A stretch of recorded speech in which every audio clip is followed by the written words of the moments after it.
Hello नमस्ते सबैजनालाई। RDR fashion where YouTube च्यानलमा हजुरहरूलाई सबैजनालाई एकदमै स्वागत छ। प्रोडक्ट भेरिएसनमा चाहिँ आज मैले लिएर आएको छु पाकिस्तानी सुटहरू, जसलाई पार्टीहरूको लागि एकदमै फेमस हिसाबले चिनिन्छ। मार्केटमा चाहिँ एकदमै मार्केटमा फास्ट आउने नयाँ डिजाइन, एकदम फास्ट रिपिट हुने र मार्केटमा एकदमै चल्ने ट्रेन्डिङमा आउने लुगा भनेको पाकिस्तानी सुट हो। अहिलेको टाइममा चाहिँ नेपालमा एकदमै फेमस भएको चलेको पार्टीहरूको लागि भनेको पाकिस्तानी सुट नै हो।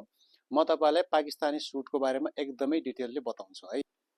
प्रोडक्ट भेरिएसनमा जुन हामीसँग पाकिस्तानी सुटहरू छ यो एकदमै धेरै चल्नु र नेपालमा यसको एकदमै छिटो ट्रेन्डमा आउनु भनेको कारण मेन भनेको चाहिँ यो सबै फेस्टिभलहरूमा, इभेन्टहरूमा, बिहेमा भयो, पार्टीमा भयो, जुनसुकै ठाउँमा पनि, जुनसुकै टाइम र सिजनमा पनि एकदमै फिट हुने हुनाले यो एकदमै चलेको। तपाईहरु हेर्न सक्नुहुन्छ पाकिस्तानी डिजाइन हामीसँग एकदमै थुप्रै डिजाइनहरुमा छ। म तपाईलाई एक एक गरेर देखाउँछु है। पाकिस्तानी तपाईको थुप्रै डिजाइनहरु मध्ये र टाइपहरु मध्ये पाकिस्तानीको म तपाईलाई सरक्क पारेर यसरी टाइपहरु देखाइहालौं, त्यसपछि डिजाइन देखाउँछु। यो रहेको चाहिँ एकदम स्ट्रेटमा चाहिँ कुर्ता हेर्न सक्नुहुन्छ अनि यसको सुरुवाल चाहिँ म तपाईलाई देखाउँछु एकदम स्ट्रेटमा हो। यो सल पनि यसको सिम्पल छ अनि अर्को आयो तपाईको यो घरारा स्टाइलमा हो। यसको तपाईले कुर्ता हेर्न सक्नुहुन्छ, सल चाहिँ यो नर्मल भइहाल्यो। यसको घरारा भन्नाले यसको तपाईको पाइन्ट चाहिँ एकदमै ठुलो हुन्छ। तपाईहरु हेर्न सक्नुहुन्छ यत्रो ठुलो जुन पाइन्ट हुन्छ यसलाई चाहिँ घरारा भन्छन्। कुनै कुनैको पाइन्ट चाहिँ यो भन्दा पनि ठुलो हुन्छ अनि एकदमै अहिले चाहिँ नेपालमा ट्रेन्डिङ भनेको यो वाला सररा छ। हुन त यसलाई प्लाजो सेट भन्छन्, तर म्याक्सिमम चाहिँ यो भाइरल भएको चाहिँ सररा सेट भनेर हो हैन। यसको चाहिँ प्लाजो हेर्नु होला है, यतिको ठुलो यसको प्लाजो छ। अनि एउटा यो छ सेमी प्लाजोमा चाहिँ एकदम लामो डिजाइनमा ह्यान्डवर्क गरेको। यसको सल पनि सिम्पल छ भन्दाखेरि तपाईको प्लाजो हेर्न सक्नुहुन्छ तपाईले, एकदमै ठिक्कको प्लाजो छ, त्यस्तो ठुलो पनि छैन। अनि अर्को डिजाइन आउँछ, यो चाहिँ एकदमै ठुलो प्लाजो छ। हेर्ने हो भन्दाखेरि झिमिसु फेब्रिकमा आउँछ यो वाला चाहिँ। यसको पाइन्ट चाहिँ हेर्नु होला है, यो वाला चाहिँ प्लाजोमा हो, सेमी प्लाजो टाइपमा छ यो वाला पनि। अनि अर्को वाला पनि छ, यो पनि तपाईको प्लाजो स्टाइलमै हो। यो वाला पनि प्लाजो स्टाइलमै हो। तपाईको पाकिस्तानी सुट भनेको म्याक्सिमम आउने भनेको सररा, घररा, प्लाजोहरुमा अनि स्टेटमा म्याक्सिमम आउँछ। तपाईहरुलाई म यसपछि चाहिँ डिजाइनहरुको बारेमा भनिदिन्छु। डिजाइन र वर्कको कुरा गर्नुहुन्छ भन्दाखेरि एकदमै थुप्रै भेराइटीको डिजाइनहरुमा र वर्क चाहिँ एकदमै भरेको हुन्छ। म तपाईलाई देखाउँछु है। यो रहेको तपाईको पाकिस्तानी डिजाइनको हो। यसमा वर्क चाहिँ तपाईको सिक्वेन्स वर्क अनि जरी वर्क गरेको छ, तपाई हेर्न सक्नुहुन्छ यो डिजाइनमा। अनि त्यसपछि यो डिजाइन आएको छ, यसमा मिरर अनि मोती अनि तपाईको जरी वर्क गरेको छ। अर्को यो डिजाइनको आउँछ, तपाईको यसमा पनि जरी वर्क गरेको छ अनि सिक्वेन्स वर्क गरेको छ। डिजाइन हेर्न सक्नुहुन्छ।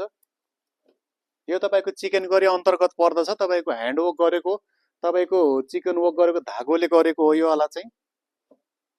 यो पनि छ तपाईको, यसमा ह्यान्ड वर्क पनि छ, धागो वर्क पनि छ अनि बाँकी सिक्वेन्स र जरी वर्क पनि छ।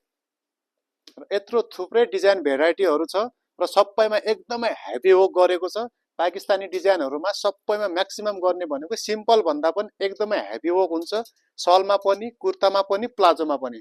तपाईहरुलाई मैले एकछिन अगाडि पनि देखाएको थिएँ डिजाइनहरुमा र टाइपहरुमा सबैको प्लाजोमा भयो, कुर्तामा भयो अनि सलमा पनि एकदमै हेभी वर्क गरेको छ। यत्रो डिजाइन देखाउँदासम्म तपाईहरुले मज्जाले हेर्न सक्नुहुन्छ, सबैमा एकदमै हेभी वर्क गरेको छ है। यत्रो डिजाइनहरु छ, तपाईले मज्जाले हेर्न सक्नुहुन्छ है। सबैमा एकदमै हेभी वर्क छ। पाकिस्तानी डिजाइनहरुको खासियत भनेको एकदमै हेभी वर्क हो। अरु पनि हामीसँग थुप्रै पाकिस्तानी डिजाइनहरु छन्। हामीले युट्युबमा अहिलेको भिडियोमा चाहिँ सबै राख्न नसकेर तपाईको फेसबुक, इन्स्टा र टिकटकहरुमा थुप्रै डिजाइनहरु राखेका छौं। सबैको पर्टिकुलरली भिडियो बनाएर राखेका छौं, तपाईहरुले हेर्न सक्नुहुन्छ। पाकिस्तानी डिजाइनमा चाहिँ साइजको कुरा गर्नुहुन्छ भने 36 देखि लिएर तपाईको 44 सम्म आउँछ। कुनै कुनैमा 36 आउँछ, म्याक्सिमम भनेको 38 देखि लिएर 44 सम्म आउँछ। कुनै कुनैमा स्मल साइज र प्लस साइजहरु पनि आउँछ। र पाकिस्तानी डिजाइन लगाउँदाखेरि चाहिँ अलिकति खुल्ला लगाउनु पर्छ, लेन्थ पनि अलि ठुलो हुन्छ अनि तपाईको बडीमा पनि अलिकति ठुलो शेपमा आउँछ। पाकिस्तानी सुटहरु चाहिँ लगाउनु पर्ने चाहिँ योलाई चाहिँ यस्तै डिजाइनमा हो। बडी जस्तो हाम्रो दिदीबहिनीहरुले चाहिँ तपाईको एकदमै हामीलाई फिटिङ चाहिन्छ, बडीको शेपको हिसाबले ठ्याक्क चाहिन्छ भन्छन्, तर पाकिस्तानी डिजाइन चाहिँ लगाउने भनेको अलिकति खुल्ला नै हो। अनि एकदमै केयर गर्नुपर्ने कुराहरु चाहिँ पाकिस्तानी डिजाइनमा मैले तपाईलाई देखाए अनुसार यसमा एकदमै हेभी वर्क गरेको हुन्छ, सिक्वेन्स वर्क, मोती वर्क, जरी वर्कहरु हुन्छ।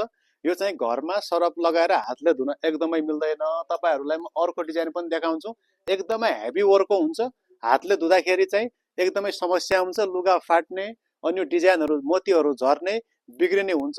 त्यसको लागि चाहिँ हजुरले एकदमै ड्राई क्लिन र एकदमै केयर गरेर धुनुपर्ने हुन्छ। यो कुरा चाहिँ तपाईँले ख्याल गर्नुपर्ने हुन्छ। यस्तै यस्तै पाकिस्तानीको नयाँ नयाँ डिजाइनहरू हामी तपाईँहरूलाई अपडेट गर्दै गर्नेछौँ। हाम्रो युट्युब च्यानललाई चाहिँ लाइक, सेयर अनि सब्सक्राइब गरिदिनु होला।